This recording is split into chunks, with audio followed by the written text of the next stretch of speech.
एक ऐसा बादशाह हुक्मरानी करता रहा जो सिर्फ ताज का नहीं, खुदा होने का दावा करता था। मैं तुम्हारा सबसे बड़ा रब हूं, जिसके लिए लोग जमीन पर नहीं सजदों में चलते रहे। और फिर एक ऐसी रात जब उस बादशाह की नींद एक ख्वाब ने छीन ली, और जब मौत उसके सामने आई तो वो पानी की एक बूंद का भी मुकाबला न कर सका।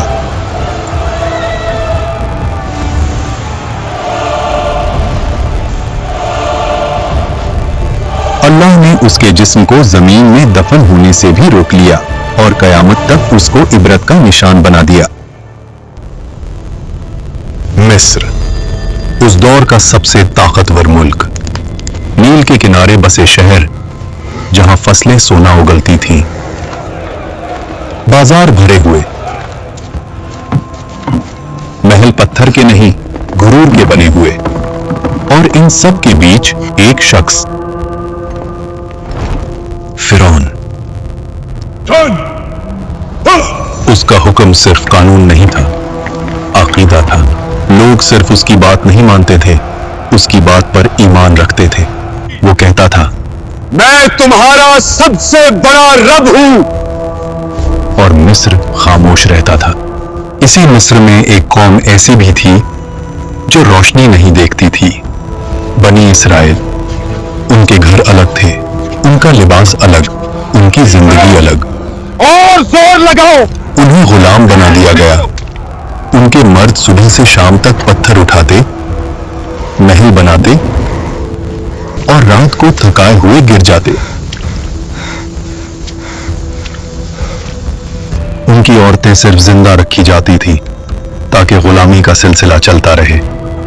फिरौन ने जानबूझकर इस कौम को कमजोर रखा। Bloody civilians! क्योंकि जो कौम कमजोर हो वो कभी तख्त को नहीं हिला। समझदार के लिए सिर्फ इशारा काफी होता है। तफसीर इब्ने कसीर के मुताबिक एक रात फिरौन ने ख्वाब देखा। उसने देखा कि बैतुल मुकद्दस की तरफ से एक आग निकली जो मिस्र के घरों को जला रही थी, लेकिन बनी इसराइल के घर महफूज थे। फिरौन हरास होकर उठ बैठा। यह पहली मर्तबा था जब उसने खुद को कमजोर महसूस किया। उसी रात नजूमी और इल्म गैब का दावा करने वाले दरबार में बुलाए गए। ख्वाब सुनाया गया और फिर वो जुमला बोला गया जो तारीख बदल देता है।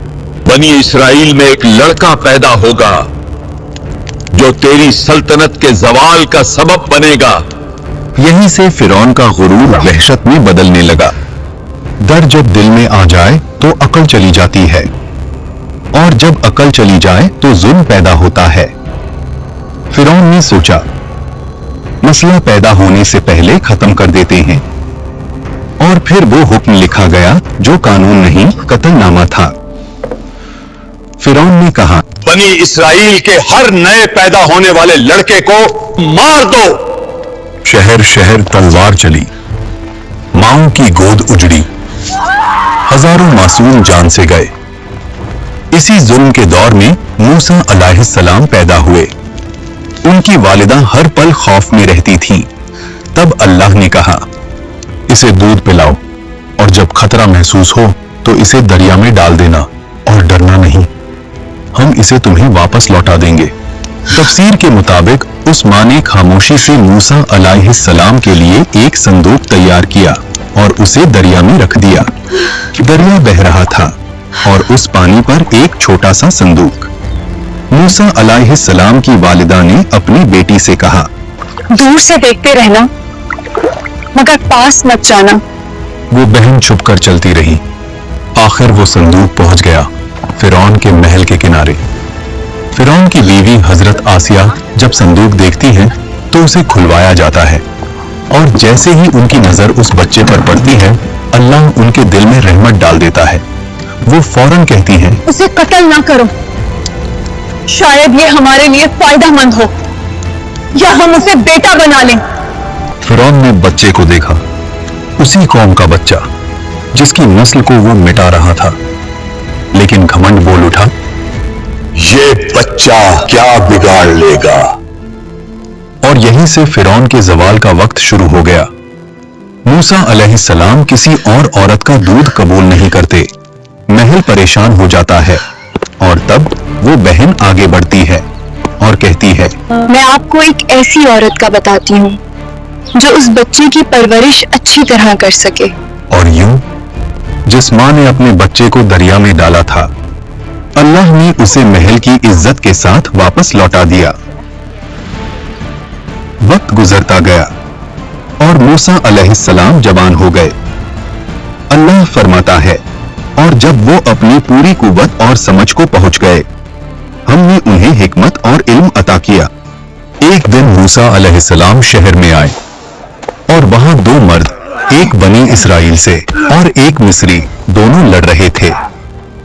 بنی اسرائیل کا آدمی چیخ کر بولا، میری مدد کرو۔ وہ آواز سیدھی موسیٰ علیہ السلام کے دل میں لگی۔ موسیٰ علیہ السلام آگے بڑھے، انہوں نے ایک مکہ مارا، مصری زمین پر گرا اور پھر اٹھا نہیں۔ موسیٰ علیہ السلام سمجھ گئے یہ قتل ہو گیا اور اللہ سے معافی مانگی۔ اللہ فرماتا ہے، پھر ہم نے انہیں معاف کر دیا، لیکن مصر نے معاف نہیں کیا۔ شہر میں آگ لگ گئی، دربار میں شور، فرعون کا چہرہ لال، حکم نکلا، موسیٰ کو قتل کر دو۔ شہر کے دوسرے کنارے سے ایک آدمی دوڑتا ہوا آیا اور کہا، سردار تمہارے قتل کا مشورہ کر رہے ہیں، یہاں سے نکل جاؤ۔ موسیٰ علیہ السلام نے پیچھے مڑ کر نہیں دیکھا، نہ مال نہ سامان، صرف یقین۔ اللہ فرماتا ہے، وہ ڈر اور امید کے درمیان شہر سے نکل گئے۔ ریگستان، گرمی، بھوک، پیاس، اور موسیٰ علیہ السلام کی صرف ایک دعا، اے میرے رب، مجھے ظالموں سے بچا لے اور اپنی حفاظت کے سائے میں لے لے۔ آخر موسیٰ علیہ السلام مدین پہنچے۔ شہر کے باہر ایک کنواں جہاں مرد جانوروں کو پانی پلا رہے تھے، اور دور دو لڑکیاں خاموشی سے کھڑی تھیں۔ موسیٰ علیہ السلام نے پوچھا، آپ دونوں کنویں سے پانی کیوں نہیں لے رہے؟ انہوں نے کہا، ہم انتظار کرتے ہیں جب تک مرد چلے نہ جائیں، اور ہمارے والد بہت بوڑھے ہیں۔ موسیٰ علیہ السلام آگے بڑھے، اکیلے، اور ان کے جانوروں کو پانی پلا دیا اور وہاں سے چلے گئے۔ پھر ایک پیڑ کے سائے میں بیٹھ کر کہا، اے میرے رب، جو بھی بھلائی تو مجھ پر اتارے میں اس کا محتاج ہوں۔ تھوڑی دیر بعد ایک لڑکی ان کے پاس آئی اور کہا، میرے والد آپ کو بلا رہے ہیں تاکہ آپ کا شکریہ ادا کریں۔ وہ بزرگ حضرت شعیب علیہ السلام تھے۔ اکثر مفسرین کے مطابق موسیٰ علیہ السلام نے اپنا پورا واقعہ سنایا۔ شعیب علیہ السلام نے کہا، ڈرو مت، اب تم ظالموں سے محفوظ ہو۔ شعیب علیہ السلام کی بیٹی نے کہا، ابا انہیں کام پر رکھیں، یہ طاقتور بھی ہیں۔ حضرت شعیب علیہ السلام نے کہا، میں اپنی بیٹی کا نکاح تم سے کرنا چاہتا ہوں، شرط یہ کہ 8 سال ہماری خدمت کرو، اور اگر 10 سال پورے کرو تو تمہاری مرضی۔ موسیٰ علیہ السلام نے قبول کیا۔ یہ 10 سال کوئی عام سال نہیں تھے۔ بکریاں چرانا، تنہائی، صبر، رحمت۔ مصر کا شہزادہ اب چرواہا تھا، اور اللہ یہی سے نبی بناتا ہے۔ جب مدت پوری ہوئی، موسیٰ علیہ السلام اپنی بیوی کے ساتھ مصر کی طرف روانہ ہوئے۔ رات کا وقت، سردی، صحرا، اور پھر موسیٰ علیہ السلام نے دور پہاڑ پر ایک روشنی دیکھی اور اپنی بیوی سے کہا، تم یہیں رکو، میں آگ لاتا ہوں یا کوئی راستہ پوچھ کر آتا ہوں۔ لیکن وہ آگ نہیں تھی۔ جب موسیٰ علیہ السلام قریب گئے، آواز آئی، اے موسیٰ! موسیٰ علیہ السلام کا جسم کانپ گیا۔ میں ہی تیرا رب ہوں، اپنے جوتے اتار دو، تو مقدس وادی طوا میں ہے، میں نے تجھے چنا ہے۔ اللہ نے فرمایا، فرعون کے پاس جاؤ، وہ سرکش ہو چکا ہے، تمہاری لاٹھی ایک نشانی ہے और हमने इसमें एक खास ताकत रखी है। और मूसा अलैहिस्सलाम ने कहा, ऐ रब, मेरी जबान में गिरा है, मेरे भाई हारून अलैहिस्सलाम को मेरा मददगार बना दो। अल्लाह ने फरमाया, तेरी दुआ कबूल की गई। और फिर मूसा अलैहिस्सलाम अपने भाई हारून अलैहिस्सलाम के साथ फिरौन के महल में गए। फिरौन उसी वक्त अपनी तकब्बुर भरी मुस्कुराहट के साथ कहता है, तुम्हारा रब कौन है?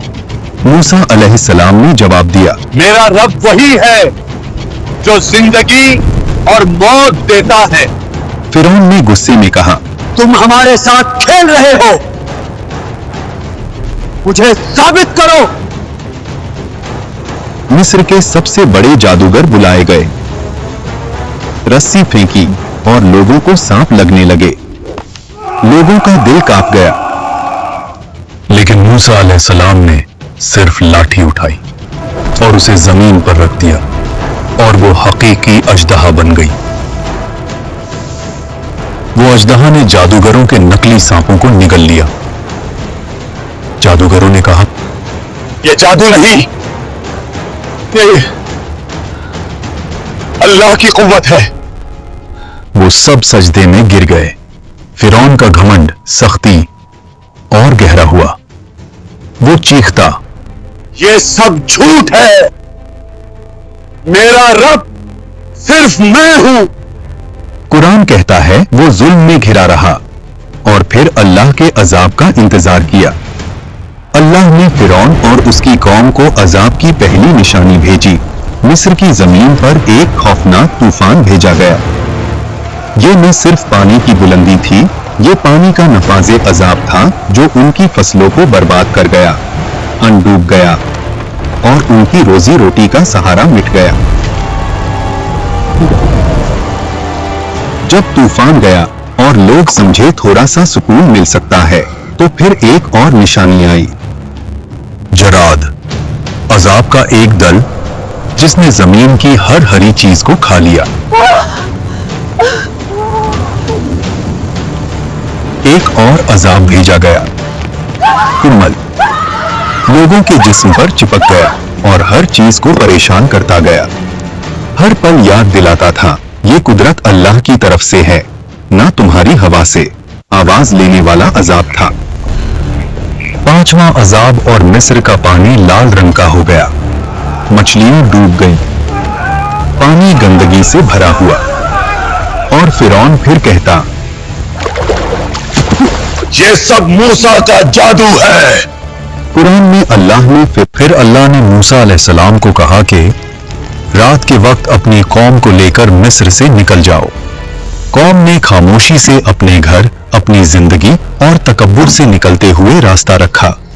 ना उनके पास ज्यादा सामान, ना कोई तलवार, सिर्फ अल्लाह की मदद का यकीन।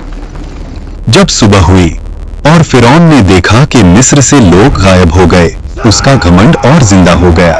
इन्हें हम वापस पकड़ कर लाएंगे और दिखाएंगे कि हम ही ताकतवर हैं। कौम बनी इसराइल मूसा अलैहिस्सलाम के साथ समंदर के किनारे पहुंची। समंदर उनके सामने काफी गहरा नजर आता है। बनी इसराइल के लोग कहते हैं, हम फंस गए। ये खौफनाक पानी हमारी किस्मत का इंतजार कर रहा है और पीछे मौत का लश्कर। मूसा अलैहिस्सलाम ने कहा, हरगिज नहीं, मेरा रब मेरे साथ है, वो हमें राह दिखाएगा। अल्लाह ने मूसा अलैहिस्सलाम को दो दीवारें उठी, बीच में सूखा रास्ता निकल आया। लोग चीख उठे और बनी इस्राइल का ईमान मजबूत हुआ और उन्होंने उस रास्ते पे चलना शुरू किया। ये अल्लाह का मौजूजा है। फिरौन और उसकी फौज ने वो रास्ता देखा, फिर भी उसने कहा, ये हम भी कर सकते हैं, इससे हमें कोई नहीं रोक सकता। वो दीवारें पानी के बीच अपने घोड़ों और फौज के साथ निकल गया। घमंड इतना गहरा था कि हक बताने वाली निशानियों के बावजूद भी वो मान नहीं रहा था। जब बनी इसराइल का आखिरी शख्स भी समंदर के बीच से निकल गया, अल्लाह ने हुक्म दिया, पानी दोबारा मिलकर समंदर को बंद कर दो। और वैसे ही पानी घर जैसे गिरता चला गया। लहरों ने फिरौन और उसकी फौज को हर तरफ से घेर लिया।